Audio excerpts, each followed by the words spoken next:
In everybody.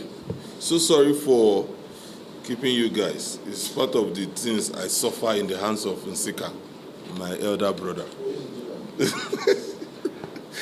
Okay, it's your tape, and I decided to call for this press conference. I'm just going to be reading this, and I'm going to be fast about it because you guys have been waiting so that you can go. So if you're ready, I'm ready. Okay. A press release by the Global Network for Sustainable Development. The noise about the purported Obi leaked call unnecessary. We condemn in strong terms the unnecessary noise. Okay. We condemn in strong terms the unnecessary noise about the purported leaked audio conversation between the Labour Party presidential candidate, Peter Obi, and the founder of the Living Faith Church, Bishop David Oyedepo. For the record, Obi's team has since discredited the said audio conversation. His media aide, Valentine Obeyem, made this clear in a statement on Sunday that his principal's conversation with Oyedepo was badly doctored. So why the noise? But even if the purported conversation were to be true, key political actors have made bigoted statements in both the past and in the present.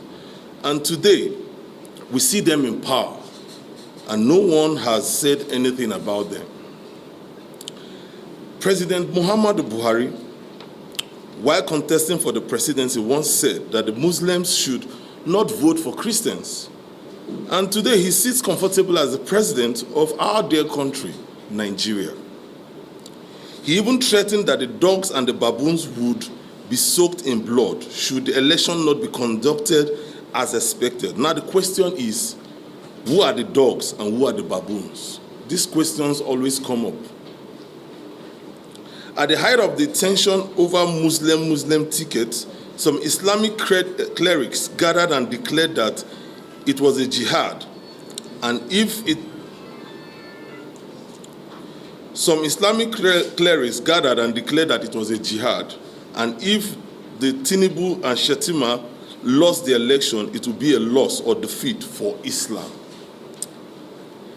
Now, I ask this question: what is worse, perpetrating an evil or creating awareness about the evil being perpetrated?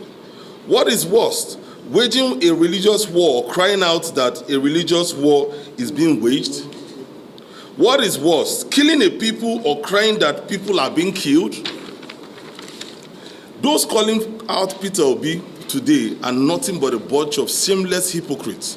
That's my own words. And can you actually say that the Muslim ticket of the APC is of the religious interest to Nigeria? Was it religiously balanced? Was it also fair to equity in a religious climate like Nigeria? Can you say that it was conceived and executed in good faith? The actors of this evil plot bragged that it was a jihad. Is jihad not war? While religious bigotry is worse than Muslim ticket, which religious bigotry is worse than a Muslim ticket? Why are the architects of the same faith ticket not being ashamed today by the global public? It is the height of inhuman cruelty to beat a child and declare his tears illegal.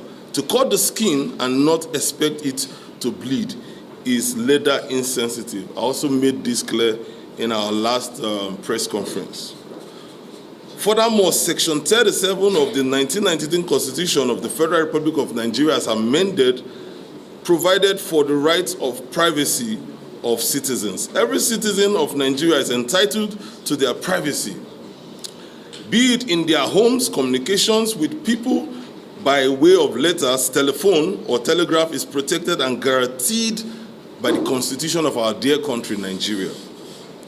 Those who leaked the purported telephone conversation acted in breach of a citizen's confidentiality and the right to privacy, and it is malicious, callous, and criminal for placing Obi's purported private conversation in the public domain. Those behind this act and behind the plot are liable to criminal prosecution. We are aware that the All Progressive Congress orchestrated this act, and which is also an act of blackmail to distract Nigerians from challenging the party's purchased victory at the last concluded presidential election. And from what I see online and what I've been seeing, I think the political parties have a role to play in this blackmail that is happening. Political scavengers like Femi Fani Kayode. I used to be a fan of FFK, but I'm shocked at what is happening now. And he didn't just hesitate to feast on such a stinking carcass of poorly scripted blackmail. The infamous politician who has now become an infamous political almajiri, I called him that in a post I wrote some time ago. He used his office as the director of New Media APC Presidential Campaign Council to carry out similar dirty jobs before, especially against Tinubu's opponents. Why didn't anybody come out to say anything? It is regrettably that the so-called ruling party has reduced politicking in Nigeria to cheap blackmailing and throwing of tantrums. It is a pity that issue-based politics have been murdered in Nigeria by sycophants and desperate politicians who thrive on blackmails and character assassination. We don't want Nigeria to go down that way. It is a shame that a party that claimed to have won election has resorted to underhand practices and cheap blackmail against a purported loser instead of defending their victory in court. We are even more angered by Femi Fani Kayode, as you call him FFK, on his call to the security agencies to declare Peter Obi a master terrorist for purportedly describing the election as a religious war. If we are to be in a sane society, I think Femi Fani Kayode should be in the prison by now with all the things he's doing. But nobody is saying anything. Why? We also want to use this medium to ask the Labour Party presidential candidate, Peter Obi, to press charges against those who leaked the doctored telephone conversation with Bishop Oyedepo. The leaked conversation is an invasion of his privacy. With incidents like this, one may be forced to ask if we are now safe in Nigeria to have private telephone conversations. We therefore call on the telecommunication companies in Nigeria to rise up to their responsibility of protecting their customers' privacy. Finally, we called on Nigerians to ignore the blackmail and focus on retrieving the mandate they gave to Peter Obi from those who stole it. The wishes of the people expressed at the poll can never be suppressed. Our Christian brothers who are in the ruling party, they didn't copy from their Muslim brothers how they hold high their religious leaders. It is very easy for them to come out and discriminate those that we hold in high esteem. We are coming to tell them that enough is enough. They must not, by any guise, demonize our religious leaders. Therefore, we want to bring to the notice of Nigerians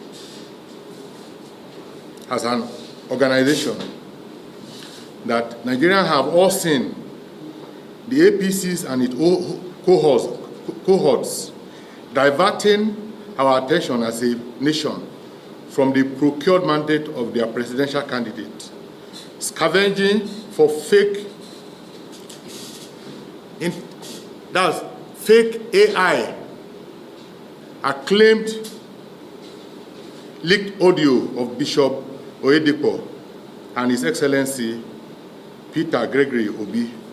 We saw all the shenanigans on rampage in the general election, yet the APC and its government are strategically positioned to fuel the inordinate criminal tendencies that visited Nigeria during the general election.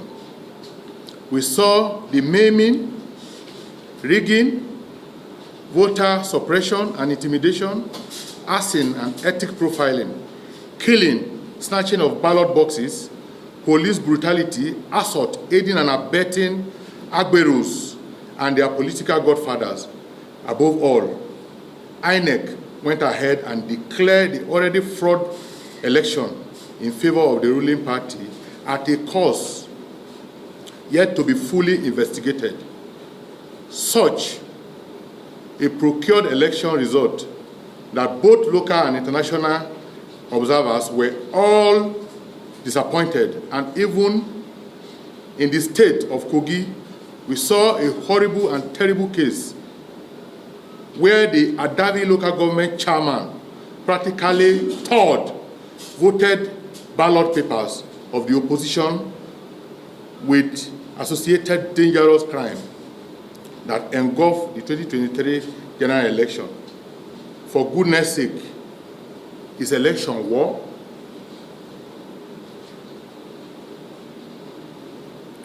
Now, today, the Daily Times just reported that about 88 people are killed during the 2023 general election. Nobody is arrested because it is perpetrated by the ruling party and its cohorts. If none of our family member is a victim, it is therefore easy to gloss over it and praise it as normal. These are what we watch the APC and its government defend like it's normal, just like drinking water that is vital to the body. For us, it's not funny as an organization. It's about the development of our only country, the legacies we have to bequeath our children. We must be more responsible and be a nationalist that embrace and encourage fairness, equity, and justice, as it is what we owe the universe that hosts us and prosperity.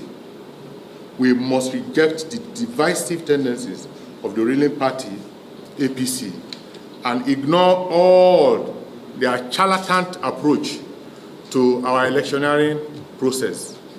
Therefore, all Nigerians must rise against improper behavior in our politics and conduct themselves in the best possible manner in a way that we want our children to bequeath. Thank you very much.